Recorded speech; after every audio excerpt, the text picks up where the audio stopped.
well, the Bank of England is predicted to raise interest rates again on Thursday as concern over the cost of living squeeze grows. The official inflation rate reached 5.4% in December, the highest in 30 years. The bank has already warned it could peak at 6% by April. So here to explain how rising interest rates will affect you is Anneliese Dodds MP, Shadow Women and Equality Secretary and Chair of UK Labour. So Anneliese, talk us through, because a lot of people won't understand what inflation is. So give us a kind of quick definition and then just talk us through the real kind of problems and issues that might face people because of it. Yeah, thanks so much for having me on to talk about this really important issue. So essentially, inflation is when the cost of goods and other prices starts to go up. And I'm sure lots of viewers will already have seen this. They'll have seen the cost of their weekly shop, for example, going up quite a bit. They'll have seen costs at the petrol pumps going up. And of course, they'll also have seen the cost of energy going up very, very substantially and predicted to go up even more in April. What's the implication of that for people? Well, of course, their wages haven't been going up. We've had, since 2010, one of the longest squeezes on wages, actually since Napoleonic times. So for 8 generations of people in our country, there was a bit of an increase, but now we see that squeeze on wages again. All of this means that people are going to be really struggling to keep up with those costs. Labour set out plans to deal with those price rises. So, for example, we've said that the government could be cancelling out some of those extra energy costs. They could have a windfall tax on oil and gas producers who are making enormous profits, recycle some of that money back into people's pockets, take £200 off the average household bill. That's what we would like to see happening to deal with this cost of living crisis. What would you say then to the plan for the Conservative Party to raise national insurance, obviously putting a further squeeze? Do you think that's necessary to do things that way right now? Well, we believe that's the wrong tax rise at the wrong time. We recognise the need to have more sustainable funding for our NHS and for social care. Of course, the money isn't going to be going into social care for a number of years. But actually, the only difference the average social care worker is going to see from these plans is that they're going to be paying more national insurance. They're not going to see any other difference at all. And it is going to be impacting on many of those lower income and middle income people very, very substantially. We wanted government to take a broader look at taxation, focus on those areas like, for example, stocks and shares, property, etc., where perhaps people would have been able to bear any burden more easily than actually loading it into national insurance, which is really going to be hitting people who are already struggling. And what about this proposed interest rate rise then on Thursday? What are your thoughts on that? Do you think that's what should be happening, or do you think that the Chancellor should actually be keeping them stable?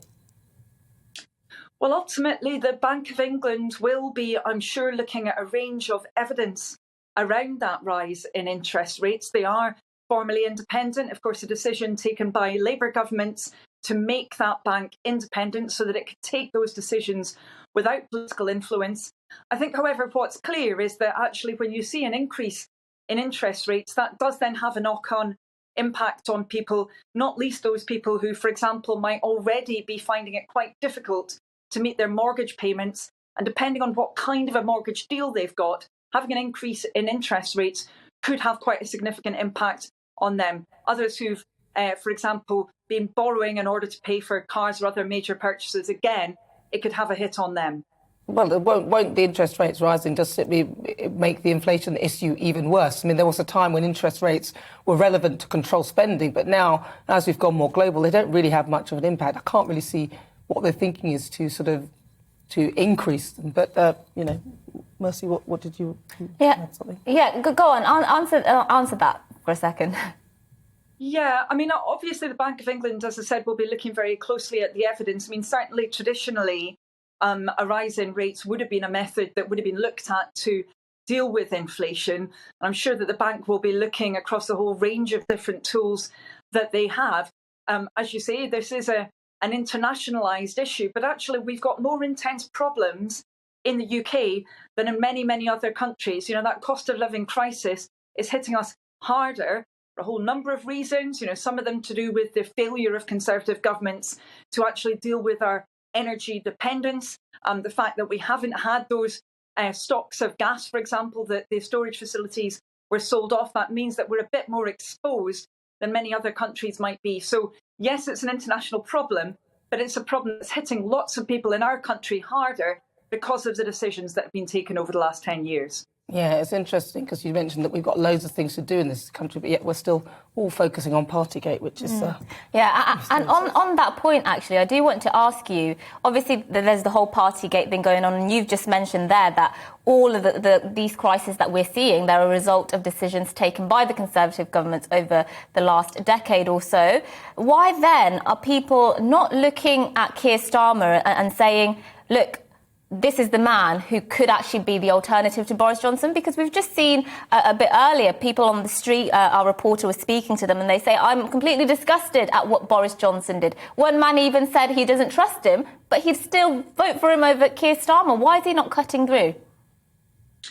Well, I believe that Keir is cutting through, actually. I've had huge numbers of people have emailed me from all across the country since Keir's speech yesterday saying that he really is the man of the moment. He's saying what people are thinking. And also, of course, Keir and Labour have a plan to deal with these enormous issues. And the problem with the Conservatives at the moment is they seem to be totally consumed with all of these scandals, whether it's to do with Partygate or it's to do with the sleaze and corruption that we've seen. They seem to be unable to get a grip on the problems that our country is facing.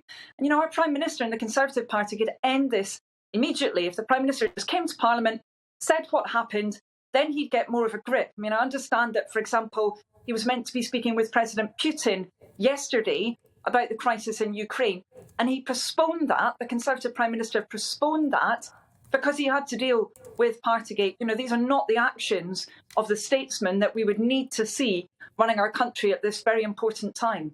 Yeah, I mean, I understand. I do hear that, but I mean, the thing is that when I was listening to PMQs over the last few weeks and so on, Keir Starmer's only ever asked questions about Partygate, so we're not really progressing. So I don't really think the Labour Party are helping on that side either. I mean, perhaps if they could leave Sue Gray to get on with her report and maybe focus on these elements that you're talking about in terms of interest rates, the cost of living crisis, and actually to spread the message of what the Labour Party would do instead, because people just simply aren't hearing that. Well, with respect, and you know, I don't want to get into a kind of ding-dong over this, but actually Keir has repeatedly raised, particularly Labour's plan to deal with that energy crisis, the fact that we take £200 off households' bills, up to £600 for pensioners and those who might be particularly squeezed with this. And we set out how we would pay for that with a windfall tax on those oil and gas companies that are making record profits right now. We've been very clear on that. We've called for debates on this in Parliament. We've called on the government to adopt that plan. They've done absolutely nothing about it. And, you know, we're really concerned about this situation where the Conservatives seem to be paralysed. They don't seem to be able to take any decisions. It's Labour that's setting out those solutions, and that's our focus. We want to see the debate on those bread and butter issues that people do really care about. I couldn't agree with you more. And that's what Labour is pushing for. That's why we need to see action on that energy crisis and on the many other serious issues facing our country, not least also the rise in violent crime, of course, where Labour again has a plan to deal with all of those problems on our streets and in our homes and businesses up and down the land. And we see nothing from government, sadly. Well, I think we can all agree that we do want to start seeing action on those big questions of our day and move on from Partygate. Anneliese Dodds, thank you for joining us.